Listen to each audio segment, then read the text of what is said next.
नमस्कार शेतकरी मित्रांनो, मी पीक सल्लागार राजीव पवार. मित्रांनो, आपण आज जे काही अद्रकीच्या प्लॉटमध्ये आलेलो आहोत. अद्रकीच्या या प्लॉटमध्ये जनरली जे काही अंतर मशागत पासून आहे तर आतापर्यंत जो काही नियोजन आहे तो नियोजन व्यवस्थित आणि परफेक्ट झालेलं आहे. या ठिकाणी आपण जे काही अद्रक आहे साधारणतः आपले जे काही दुकानदार आहेत कांचन ॲग्रो एजन्सी शिल्लोड यांचे संचालक ते सुद्धा या ठिकाणी त्यांचं मार्गदर्शन आहे. तर आपण थोडक्यामध्ये त्यांचे एक मनोगत जाणून घेऊया की अद्रक मागच्या वर्षी जे काही आमच्या या ठिकाणी एक जंजाळ बाबा म्हणून शेतकरी होते, त्यांचा जो काही प्लॉट होता एका एकरामध्ये त्यांनी जवळपास 17 ते 18 लाखाचं उत्पन्न काढलेलं होतं. तर या ठिकाणी त्याच पद्धतीनं आपण काहीतरी एक प्रयोग आणि एक त्यांचं जे काही नियोजन आहे त्या नियोजन आपण त्यांच्याकडून जाणून घेणार आहोत. तर नमस्कार सर. नमस्कार भाऊ नमस्कार. नमस्कार. सेठ तुमचं नाव सांगा. मी कांचन ॲग्रो एजन्सीचा ओनर गणेश रावंतडे. तर आपण या अद्रकीला सुरुवातला सचिन भाऊ आपले पंडित आहेत मोड्याचे, तर त्यांना आपण एक फॉर्म्युला नंबर 1चे किट बेसल डोसमध्ये दिले. त्याच्यानंतर आपण उन्नी होणे त्यासाठी त्याचं एक नियोजनसाठी दिलं होतं. परत आपण त्यांना न्यूट्रिएंट सगळे दिलेले आहे या प्लॉटला. आता जे काही बेसल डोस भरलेले आहे आपण, बेसल डोस भरल्याच्या नंतर जे काही आता माती भुसभुशीत राहावं किंवा आपली जे काही अद्रकीची बेने अद्रकीच्या बेण्याची उगवण क्षमता वाढवण्यासाठी आपण त्यांना ब्रेथअप वगैरे सॉइल केअर वगैरे दिलेला होता. ब्रेथअप दिलं होतं. परत हिमाकेल दिलेलं आहे आपण त्यांना. अच्छा, हिमाकेल आपण त्यांना जे काही पांढरी मूळ आहे आणि फुटवे फुटण्यासाठी आपण हिमाकेल दिलेले. मित्रांनो, जनरली वास्तविक पाहता बाकीचे जे काही शेतकरी बंधू असतात, शेतकरी बंधूचे प्लॉटमध्ये आपण गेल्याच्या नंतर त्यांच्या जो काही अद्रकी असतो नेमका जे काही कोंब निघलेला असतो साधारणतः 40 ते 45 दिवसाच्या दरम्यान तो एक पीळ बसलेला कोंब दिसते आपल्याला.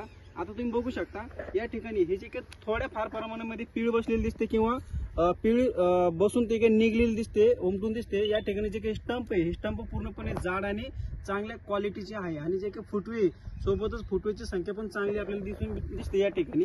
या ठिकाणी आपलं भाऊ नमस्कार. नमस्कार. तुमचं नाव आणि नंबर. सचिन कौतिक पंडित, राहणार मोडा खुर्द. Mobile number 9168927411. बरं, माझा नंबर आहे 8698521383. आमचे जे काही दुकानदार आहेत 9823620533. बरं, तुम्हाला काय अपेक्षा आहे आपल्या या 2 एकरामध्ये तुम्हाला किती उत्पन्न निघलं पाहिजे सर्व समान? आतापर्यंत तुम्ही जे औषध दिले त्याचे रिझल्ट चांगले आले. बरं, आता इथून पुढे तुम्हाला कसं वाटतं? सुद्धा ते स्टंप एकदम असे जाड निघले. बरं, पण आता भविष्याचं जो काही उत्पन्न असतं आपलं परत आले पहिल्यापासून काही कोणत्या कंपनीचे काही हे नाही आहे ते नाही आहे. बरं, या ठिकाणी तुम्हाला कसं वाटतं की आता जो काही अद्रकीचं उत्पन्न आहे तुम्हाला काय वाटतं की आपल्या या शेतकरी बंधूंना एक आपल्याला काहीतरी वेगळ्या पद्धतीचं याचं जे अपेक्षित उत्पन्न आहे आपलं की एकरी 200 क्विंटल ॲव्हरेज आपला काढून द्यायचे मानस आहे सध्या. बरोबर. पुढं हवामान म्हणजे वातावरण कसं राहतं त्याच्यावर सगळ्या गोष्टी डिपेंड आहे. बरोबर. आता सध्याच्या स्टेजला सध्याच्या घडीला आपलं प्लॉट कसं वाटतं तुम्हाला? प्लॉट मस्त आहे. आता जबरदस्त प्लॉट. जे पण औषध सोडलं आपण समजा हिमाकेल्प झालं त्यांना स्टंप चांगले निघाले. आता मित्रांनो, हा हिमाकेल्प आहे.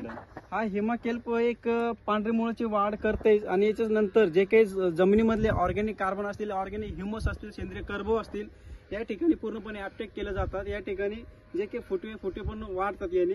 त्याच्यानंतर हा जो काही कॅडिका आहे, कॅडिका एक वाढीसाठी आणि एक ग्रीनरी मॅग्नेशियम असल्यामुळं, नायट्रोजन असल्यामुळं, कॅल्शियम असल्यामुळे परत त्याच्यामध्ये मायक्रोन्यूटन मिक्सर दिलेले आपण.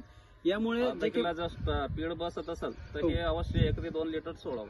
अच्छा, आपण हा एक शेड्यूल मध्ये आपण ऍड केलेले आहेत. जर कधी समजा अद्रकीला पीळ वगैरे बसत असतील एक साधारणतः 40-45 दिवसाच्या दरम्यान तर हे 100% तुम्ही सोडा.